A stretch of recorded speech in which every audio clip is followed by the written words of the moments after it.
Freshman Senator Ron Johnson has only been in office 4 months, and he's already making a big impact, taking on the budget and the deficit, and being talked about as a candidate for vice president. Senator Johnson is here with us now. Sir, thank you very much. Big issue coming up very soon, within days, I guess, the debt ceiling. The vote is just days away. What will you do when asked to raise the debt ceiling, and why? Well, hello, Eric. Thanks for having me on. I think the vote on the debt ceiling is a very important moment in time where we can really expose who's serious about actually controlling spending and who isn't.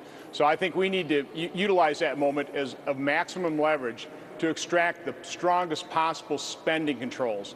Because in the end, that's our problem. We have a spending problem. And really, the way, as a manufacturer, I always look to the root cause of the problem. And to me, the root cause of our problems right now is the size, the scope. That includes regulation and the cost of government. And I think what we first need to do is establish a very hard spending cap. And that's what we need to attach to that debt ceiling vote. But again, it's going to, before you're able to cut spending, before it's able to do another budget rehash, you're going to have this debt ceiling issue fall in your lap. What do you say? Do you let the U.S. economy, let the American country, do we exceed the debt limit and really risk a default? Well, first of all, that doesn't have to happen. The federal government is going to continue to receive revenue, and it can certainly service the debt. And it can pay for an awful lot of government during that time period as well. But no, we simply have to recognize the greatest threat to this nation, as Joint Chief of Staff Eric Bolling said, is our out-of-control spending, the level of debt. And we have to recognize that is the most serious threat facing this nation.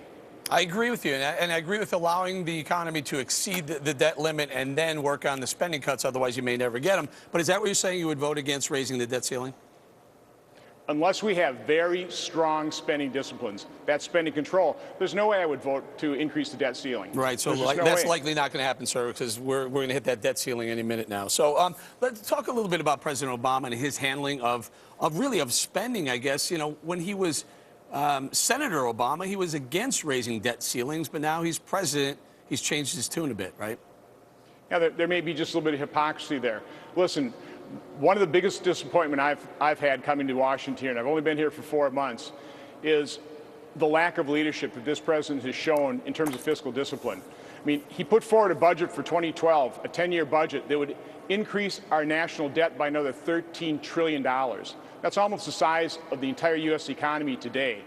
You know, he simply has not been serious. He hasn't approached this seriously, and we need leadership at this point in time. All right, Senator, before we let you go, there's been some rumors that you may be tapped on some presidential ticket. Care to elaborate or tell us whom that may be? No, if there's any buzz, it's probably pretty low grade. Listen, I ran for the U.S. Senate. I want to serve in the U.S. Senate, and I want to tackle this fiscal discipline issue within this country. I mean, we have got to get spending under control if this nation is going to, again, achieve economic growth. And that's the main point to make, is we have got to put forward a credible spending plan so that we can actually get our economy growing again, because that is the #1 component of a solution, is economic growth. Right. You know, we need to increase revenue, but we need to do it the old-fashioned way, by growing the economy, not increasing tax rates. Absolutely, Senator. Thank you very much for your time, Senator Johnson.